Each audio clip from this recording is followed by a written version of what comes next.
शिव शम्भो स्वयंभो भो शम्भो शिव शम्भो स्वयंभो भो शम्भो शिव शम्भो स्वयंभो भो शम्भो शिव शम्भो स्वयंभो भो शम्भो शिव शम्भो स्वयंभो भो शम्भो शिव शम्भो स्वयंभो भो शम्भो शिव शम्भो स्वयंभो भो शम्भो शिव शम्भो स्वयंभो गंगाधर शंकर करुणाकर मामव भवसागर तारक गंगाधर शंकर करुणाकर मामव भवसागर तारक भो शम्भो शिव शम्भो स्वयंभो भो शम्भो शिव शम्भो स्वयंभो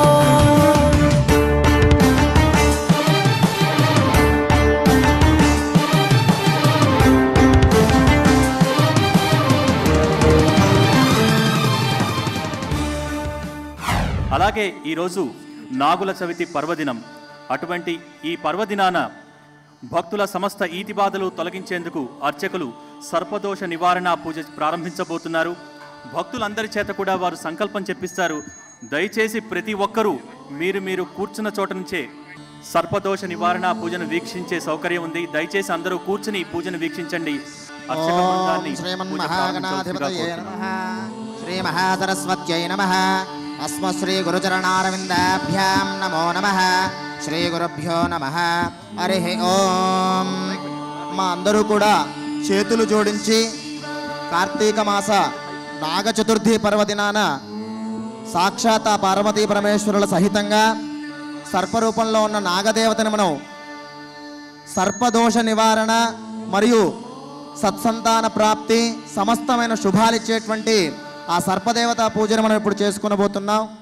అందరూ కూడా చేతులు జోడించి, పోయిన సంవత్సరం కూడా మనం చేతులు పైకెత్తితే గోవర్ధన పర్వతాల్లాగున్నాయి.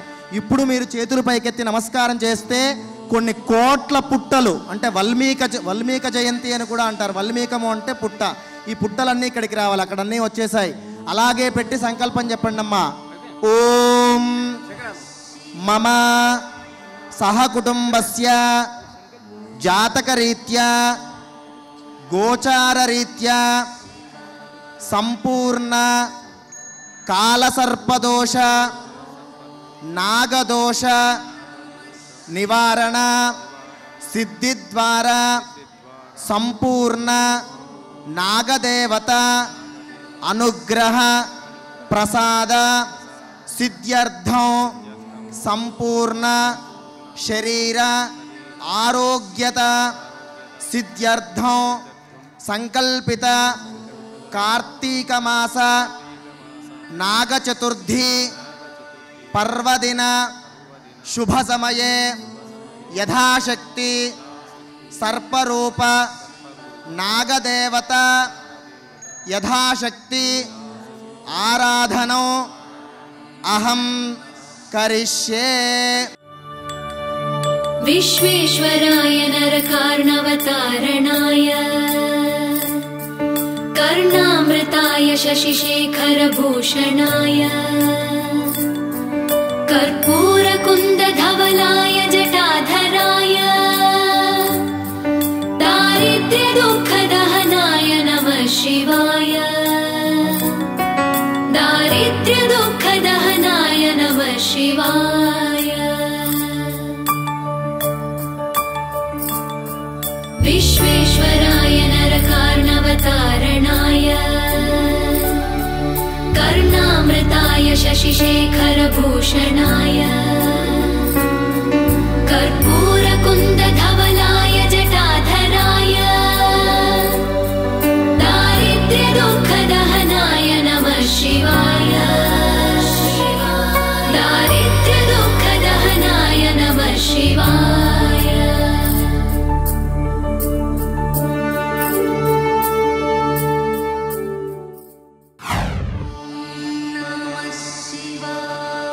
700 శ్లోకాల సంపూర్ణ భగవద్గీతను తాత్పర్య సహితంగా స్వీయ సంగీతంలో గానం చేసి అత్యున్నత సాంకేతిక విలువలతో రికార్డ్ చేసిన తొలి భారతీయ గాయకుడు, అలాగే మన తెలుగు గాయకుడు శ్రీ గంగాధర శాస్త్రి గారిని మాట్లాడవలసిందిగా కోరుతున్నాం. కోటి దీపోత్సవ కార్యక్రమ నేపథ్యంలో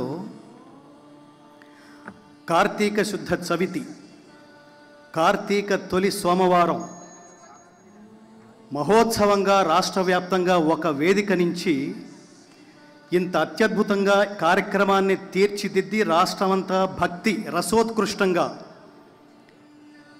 చేయడానికి ఇతర ఛానల్స్కి, రాష్ట్రంలో ఇతర అనేక వేదికలకి మార్గదర్శి దిక్సూచి అయిన ఒక మహాత్ముణ్ణి, ఒక భక్తి పొంగవుణ్ణి ఈరోజు మనం కరతాళ ధ్వనులతో నమస్కరించి తీరవలసిందే. ఆయన ఎవరంటే నిజానికి ఈ వేదిక నుంచి మనకి చాలా ఆధ్యాత్మిక పటిమ, ఆధ్యాత్మిక సంపద, ఆధ్యాత్మిక బలం చేకూరిందని మనం ప్రత్యేకంగా తలుచుకోవచ్చు. ఒక కాన్ఫిడెన్స్ మనకు కనిపిస్తోంది. దేశవ్యాప్తంగా సంస్కృతిని కాపాడడానికి నరేంద్ర మోడీ, రాష్ట్ర వ్యాప్తంగా భక్తి సంస్కృతిని కాపాడడానికి నరేంద్ర చౌదరి ఇద్దరు ఈ దేశాన్ని, నిజానికి భారతదేశం గొప్పతనం ఏమిటంటే ప్రపంచంలో అత్యధిక ప్రాంతం అజ్ఞానాంధకారంలో మునిగిపోయున్న సమయంలో సంస్కృతి అంటే, జ్ఞానం అంటే భారతదేశమే ఇతర దేశాలకు చెప్పింది. వేదం ద్వారా, ఉపనిషత్తుల ద్వారా, ఈ రెండిటి సారాంశం భగవద్గీత ద్వారా.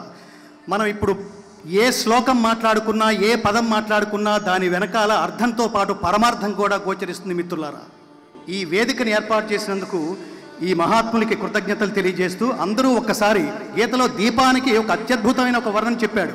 యథా దీపో నివాతస్థో నేంగతే సోపమా స్మృతాః యోగినో యత చిత్తస్య యుంజతో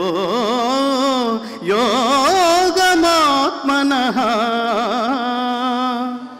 గాలి లేని చోట పెట్టిన దీపము నిశ్చలముగా ప్రకాశించునట్లే మనోనిగ్రహము కలిగి ఆత్మయోగమభ్యసించిన వాని చిత్తము నిశ్చలంగా ఉండును.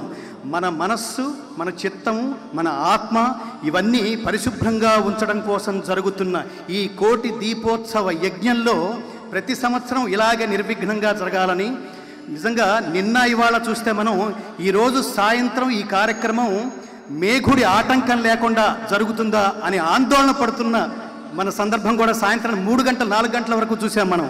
కానీ మహత్కార్యాలు చేస్తున్నప్పుడు పరమాత్ముడి అనుగ్రహం పుష్కలంగా ఉంటుందనడానికి ఈరోజు కార్యక్రమం ఉదాహరణ. కాబట్టి నరేంద్ర చౌదరి గారిని ప్రతి సంవత్సరం ఇలాగే మనం ఇందాక ప్రస్తావించుకున్నాం, అన్ని ఛానల్స్, అన్ని పత్రికలు, అన్ని సెక్టార్స్ ఇవాళ ఈ కోటి దీపోత్సవం అనేక రూపాల్లో చేస్తున్నారంటే అందుకు ఈ మహాత్ముడి సంకల్ప బలమే కారణమని చెబుతూ, ఎవడు స్వకల్యాణం కోసం ఆలోచిస్తాడో వాడు ఉన్నంత కాలమే బతికుంటాడు, ఎవడు లోక కళ్యాణం కోసం ఆలోచిస్తాడో వాడు లోకం ఉన్నంతకాలం బతికే ఉంటాడు.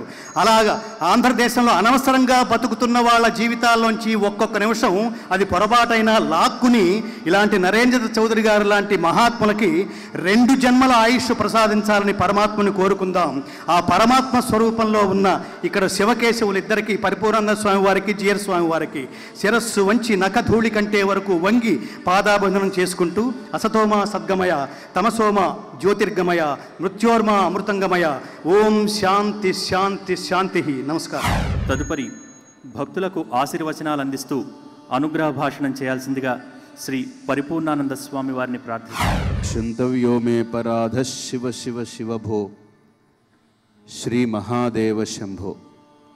నిజంగా వేదిక మీద మీరందరూ చూస్తున్నటువంటి ఈ ఆసనాల వెనక ఒక శివుడు కూర్చొనున్నాడు. మాకైతే కనపడడు, మేము వెనక్కి తిరగాలి. కానీ వెనక్కి తిరగక్కర్లేకుండా మాకు ఒక శివుడు కనపడుతూ ఉన్నాడు. ఎలాగనంటే ఎదురుగా ఆకాశం వైపు చూస్తే మనందరికీ కుడివైపుగా ఒక మంచి చంద్రవంక కనపడుతుంది. సరిగ్గా దర్శించగలిగితే శివుడి యొక్క శిరస్సుపై ప్రకాశించే ఆ చంద్రవంక, శివుడే అక్కడ కూర్చుని తన వైభవాన్ని తానే చూస్తున్నట్లుగా అనిపిస్తూ ఉంటుంది. అద్భుతమైనటువంటి దృశ్యం. ఒక ఉపాసన చేయాలనుకుంటే ఒక విగ్రహమే కాదు, నిగ్రహం ఉన్న వ్యక్తికి అన్నింటిలోనూ తన దైవాన్ని చూడగలడు. శివుడికి బిల్వం అంటే చాలా ఇష్టం అంటారు. బిల్వపత్రి అంటే మీ అందరికీ తెలుసు. దాని మీద చాలా పద్యాలు ఉన్నాయి, శ్లోకాలు ఉన్నాయి, రకరకాలుగా చెప్తారు. త్రిదళం త్రిగుణాకారం త్రినేత్రంచ త్రియాయుధం త్రిజన్మ పాప సంహారం ఏక బిల్వం శివార్పణం త్రిశాకై బిల్వపత్రైశ్చ అచ్ఛిద్రై కోమలై శుభై శివపూజాం కరిష్యామి ఏక బిల్వం శివార్పణమని.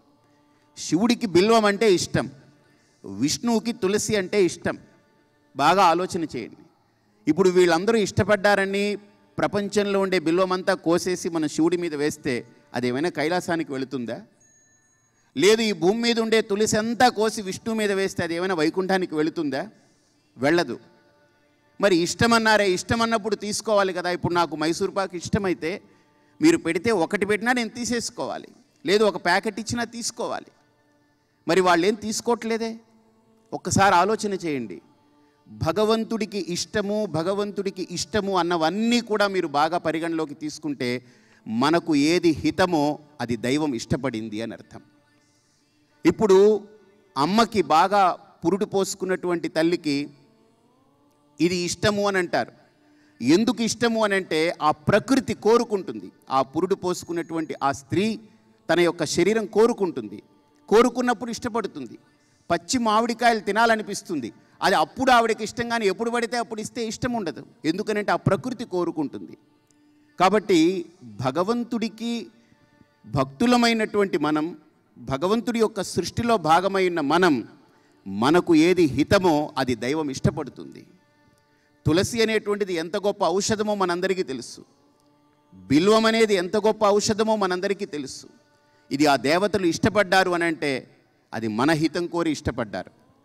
కాబట్టి కనీసం భగవంతుడి యొక్క భావనతోనైనా ఒక తులసి దళం మనం తీసుకుంటే, మనం విష్ణు ఆలయానికి వెళ్ళామనంటే దర్శనం చేసుకుని వచ్చేటప్పుడు మన చేతిలో ఒక తులసి పత్రం పెడతారు.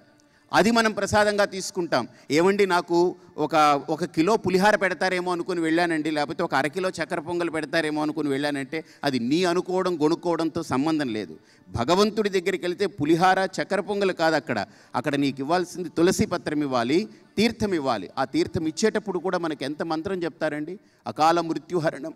అంతేగాని మొత్తం మృత్యువే తీసేయాలని ఎక్కడా చెప్పదు. అకాల మృత్యుహరణం, సర్వవ్యాధి నివారణం, సమస్త పాపక్షయకరం అని అంటారు. అలాగనే ఈరోజు ఒక దీపం మనం పెట్టుకుంటున్నాము, ఇంత పెద్ద దీపోత్సవం చేసుకుంటున్నామని అంటే బాగా ప్రచారం జరిగింది ఏంటనంటే శివుడికి దీపం అంటే ఇష్టం. ఏమిటి, ఆయన ఏమైనా చీకట్లో ఉన్నాడా? ఆయన ఏమన్నా? కాబట్టి కార్తీక మాసంలోనే దీపాలు ఎందుకు పెట్టాలి అని అంటే కార్తీకంలో దీపాలు పెట్టాలి, కార్తీకంలో దీపాలు పెట్టాలంటాం. ఎందుకు పెట్టాలి అని అంటే ఇది ఒక యజ్ఞం. మనం బాగుండాలి, మన పర్యావరణం బాగుండాలి, మన ఇంట్లో వాళ్ళందరూ బాగుండాలి. ఈ బాగు కోసరం మన హితం కోరి మనకు ఏది క్షేమమో అది భగవంతుడు ఇష్టపడతాడు. మన ఇంట్లో కూడా చూడండి, తల్లిదండ్రులు కూడా ఏదైనా అమ్మ ఒకటి వండిందని అంటే నా కొడుక్కి ఇది ఇష్టం అంటుంది, నా కూతురికి ఇది ఇష్టం అంటుంది, మా ఆయనకి ఇది ఇష్టం అంటుంది. ముగ్గురికి ఇష్టమైంది వండుతుంది, కానీ ఆవిడికి ఇష్టమైంది ఎప్పుడూ ఉండదు. ఎందుకని? ఆవిడ వీళ్ళందరి ఇష్టాలని తన ఇష్టంగా మార్చుకుని బ్రతుకుతూ ఉంటుంది. అది తల్లి అని అంటే. అలాగనే అమ్మలగన్నయమ్మ ముగురమ్మల మూల పుట్టమ్మ చాలా పెద్దమ్మ అని మనం అన్నామనంటే ఆ అమ్మవారు ఇష్టపడ్డారు అని అంటే మనకు ఏది హితమో అది వాళ్ళు ఇష్టపడతారు. కాబట్టి ఏదైనా దేవుడి పేరు మీద జరిగే ప్రతిదీ భారతదేశంలో మన కోసరమే, మన హితం కోరి ఒక ప్రదక్షిణం చేయమన్నా, ఒక గుడికి వెళ్ళమన్నా, ఎక్కడికి వెళ్ళమన్నా ఒక అద్భుతమైన ప్రక్రియ చోటు చేసుకుంది. ఇలాగనే అమెరికాలో ఒక సైకియాట్రిస్ట్ ఒక ఆయన నాతో మాట్లాడుతూ, ఏమండి మాకు అమెరికాలో కౌన్సిలింగ్ సెంటర్స్ ఉన్నాయి, బాగా ఎక్కడ పడితే అక్కడ కౌన్సిలింగ్ సెంటర్స్ ఉన్నాయి, ఊరికి కనీసం ఒక 15-20 సెంటర్స్ ఉంటాయి, మీకు ఇండియాలో ఏమన్నా ఉన్నాయా అని అడిగారు ఒక ఆయన. అడిగితే నేను చెప్పాను భారతదేశంలో దండిగా ఉన్నాయన్నాను. అదేంటండి ఎలా ఉన్నాయన్నారు. మీకైతే ఊరికి ఒక 10-15 ఉంటాయి, మాకైతే వీధికి ఈ చివరనొకటి ఆ చివరనొకటి 2 సెంటర్స్ ఉంటాయన్నాను. ఇదేమిటండి ఇండియాలో అంతమంది పిచ్చోళ్ళు ఉన్నారా అని అడిగారు ఆయన. అంతమంది డిప్రెషన్ క్యాండిడేట్స్ ఉన్నారా అని అడిగారు. నేను చెప్పాను అది డిప్రెషన్ క్యాండిడేట్స్ సప్రెషన్ క్యాండిడేట్స్ కాదు, మాకుండే సెంటర్స్ చాలా గొప్పవన్నాను. మరి మీకు అక్కడ అంతమంది సైకియాట్రిస్టులు ఉన్నారా అన్నారు. లేదని చెప్పాను. మరి ఎవరు రన్ చేస్తారన్నాను. ఆయన అడిగితే వీధికి ఈ చివరి నుండే విష్ణు ఆలయంలో శ్రీమన్నారాయణుడు ఉంటాడు, వీధికి ఆ చివరి నుండే శివాలయంలో పరమేశ్వరుడు ఉంటారు, ఇవి రెండు మా కౌన్సిలింగ్ సెంటర్స్ అని చెప్పాను. ఎందుకు అని అంటే ఉదయాన్నే స్నానం చేసి ఒక వ్యక్తి ఆఫీస్కి వెళ్ళే ముందు అక్కడికి వెళ్ళి దేవుడి దగ్గరికి వెళ్ళి, అయ్యా ఈరోజు నేను వెళుతున్నాను, నాకు ఉద్యోగంలో ఏమి ఇబ్బందులు ఉండకూడదు, నేను ధార్మికంగా బ్రతకాలి, నన్ను చల్లగా చూడాలి, నా యజమాని నన్ను బాగా చూడాలి, నా క్రింద వాళ్ళు నేను చెప్పినట్టు వినాలి, నేను చేసే పనిలో నా యజమానికి మంచి లాభం రావాలి, మా పై వాళ్ళు క్రింద వాళ్ళందరూ బాగా ఉండాలి అని ఆయన దగ్గర అన్నీ చెప్పేసి పోతాడు. మీరు గమనించండి, ఉదయాన్నే గుడికి వెళ్ళి ఉద్యోగానికో స్కూలుకో వ్యాపారానికో దేనికైనా వెళ్ళే వాళ్ళని చూడండి, వాళ్ళు గుడిలో కూర్చుని తీర్థం తీసుకుని ప్రదక్షిణం చేసి భగవంతుడి దగ్గర ఒక క్షణం గడిపి బయటకు వచ్చేటప్పుడు ఏదో 1000 ఏనుగుల బలంతో బయటికి వెళ్తారు వాళ్ళు. మళ్ళీ సాయంత్రం ఇంటికి వచ్చిన తర్వాత స్నానం చేసి బట్టలు మార్చుకుని కాళ్ళు కడుక్కుని మొహం కడుక్కుని బొట్టు పెట్టుకుని స్నానం చేసి దేవుడి దగ్గరికి గుడికి వెళ్తారు. గుడికి వెళ్ళిన తర్వాత అయ్యా ఈ రోజంతా ఇలా జరిగింది, ఈ రాత్రి కూడా చల్లగా గడవాలి, రేపు పొద్దున హాయిగా నీ అనుగ్రహంతో లేవాలి అంటారు. అంటే ఈ 2 దేవాలయాలు కూడా కౌన్సిలింగ్ సెంటర్స్ మనకు. కాబట్టి ఇలా భారతీయ సంస్కృతిలో ప్రతి అడుగు మన పూర్వీకులు మనకు పెట్టినటువంటి ఆచరణ ఏవైతే ఉందో అది ఏ సంప్రదాయం అయినప్పటికీ కూడా, సంప్రదాయంలో వైష్ణవం అవ్వచ్చు, శైవం అవ్వచ్చు, శాక్తేయం అవ్వచ్చు, గాణాపత్యం అవ్వచ్చు, సౌరం అవ్వచ్చు, స్కాందం అవ్వచ్చు, ఎన్ని తెగలు ఉన్నప్పటికీ కూడా ప్రతి తెగకి తాత్పర్యం ఏంటనంటే ఒక జీవుడు ఉద్ధరింపబడాలనేదే దాని తాత్పర్యం. జీవుడి యొక్క ఉద్ధరణే దాని యొక్క తాత్పర్యం, కానీ వేరే ఇంకో ఏదీ కాదు. అలాంటి ఉద్ధరణలో భాగంగా ఈరోజు భాగ్యనగరంలో మనం కోటి దీపోత్సవం ఒక మహత్తరమైనటువంటి కార్యక్రమం. కోటి అనంటే 99,99,999 తర్వాత వచ్చే సంఖ్య అని మాత్రమే అనుకోకండి. 1 కోటి అనేటువంటిది అనంతానికి సంకేతం. మామూలుగా బిజినెస్ సైకాలజీలో కూడా ఎకనామిక్స్లో కూడా అంటారు, ఎవరైనా కష్టపడి 1 కోటి వరకు సంపాదించగలిగితే చాలట, ఆ కోటి ఎన్ని కోట్లైనా చేస్తూ పోతుంటాయంటారు వాళ్ళు. 1 కోటి దాకే నీ ప్రయత్నం, ఆ తర్వాత అది ఎంతమందికైనా కూటి పెడుతూ ఉంటుంది, తెచ్చి పెడుతూ ఉంటుందని అంటారు. కాబట్టి మనకు ఇక్కడ కోటి దీపోత్సవం నిర్వహించుకుంటున్నాం భాగ్యనగరంలో అని అంటే, ఈరోజు ఈ వేదిక చూస్తుంటే ఇందాక నరసింహారెడ్డి గారు అన్నారు, ఏమిటండి మళ్ళీ కైలాసం ఇక్కడికి వచ్చేసిందా అన్నట్టు అనిపిస్తూ ఉందని. నిజంగా ఒక అద్భుతమైనటువంటి ఒక మార్గదర్శనం భక్తి టీవీ ద్వారా అందుతూ ఉంది. అయితే గతంలో మనం ఎప్పుడో చెప్పుకున్నాం, ఇంతకుముందు 2-3 సార్లు కలవక ముందు, ప్రతి ఛానల్లోనూ ఈ హిందూ ధర్మం పట్ల ఇంకా బాగా ఒక నిష్ట పెరగాలి. చౌదరి గారు మాట్లాడుతున్నప్పుడల్లా నాతో అంటుంటారు, స్వామి అన్ని ఛానల్లోనూ ఇది రావాలి, దీనికి ఒక ఏదో స్టార్ట్ చేయాలి, మనం చేస్తూ ఉన్నాము, అందరూ దీన్ని గుర్తించాలి, ఇది ఏదో ఒక్క భక్తి టీవీ చేయాలి, ఎన్టీవీ చేయాలని కాదు, ప్రతి ఛానల్లోనూ ఈ హిందుత్వం అనేటువంటిది రావాలి, ప్రతి స్వామీజీ వేదికను పంచుకోవాలి, మాకేదో ఒక పరిపూర్ణానంద గారు ఇష్టం కదా అని ఆయన ఒక్కరే అని కాదు, లేకపోతే ఇంకొకళ్ళు ఇష్టం కదా అని కాదు, ప్రతి స్వామీజీ వేదిక మీద రావాలి, ప్రతి ఛానల్ ముందుకు రావాలి, ప్రతి భక్తుడు ఈ ధర్మం కోసం ముందుకు రావాలనేటువంటి ఆలోచన ఒక మహత్తరమైనటువంటి ఆలోచన. అందులో ఈ కార్తీక మాసం ఈ సోమవారం ఇక్కడ దీపోత్సవాన్ని ప్రారంభించడానికి నేను పాల్గొనడం మీ అందరితో పాటు ఇది నాకు ఒక జన్మ సుకృతం. అలాగనే చిన్నజీయర్ స్వామి వారి యొక్క సమక్షంలో ఈ కార్తీక దీపోత్సవం ఈరోజు మనం ప్రారంభం చేసుకోబోతున్నాం. ఈ వేదిక మీద నుంచి ఎందరో మహానుభావులు భారతదేశంలో అటు దక్షిణాది రాష్ట్రాల నుంచి, ఉత్తరాది రాష్ట్రాల నుంచి, అలాగనే తూర్పు పడమర నుంచి, అంటే దేశానికి 4 దిక్కుల నుండి ఈ భాగ్యనగరానికి చేరుకోబోతున్నారు. మనకు త్రివేణి సంగమం అని ఉంది, గంగా యమున సరస్వతి 3 కలుస్తుంది. అయితే భారతదేశానికి ఉండే 4 దిక్కుల నుండి సాధువులు నిజంగా మరో కుంభమేళాలాగా ఈ భాగ్యనగరానికి విచ్చేసి ఈ కార్తీక దీపోత్సవం కోటి దీపోత్సవంలో పాల్గొనబోతున్నారు. దానికి రమాదేవి గారు, నరేంద్ర చౌదరి గారు, నిజంగా వారిద్దరూ ఈ కార్యక్రమం ఎంత ఖర్చైనా దానికి కంకణబద్దులై నిలబడి ఒక టీవీ మాధ్యమాన్ని దీనికోసం అంకితం చేసి ఒక అద్భుతమైన కార్యక్రమాన్ని రూపొందించారు.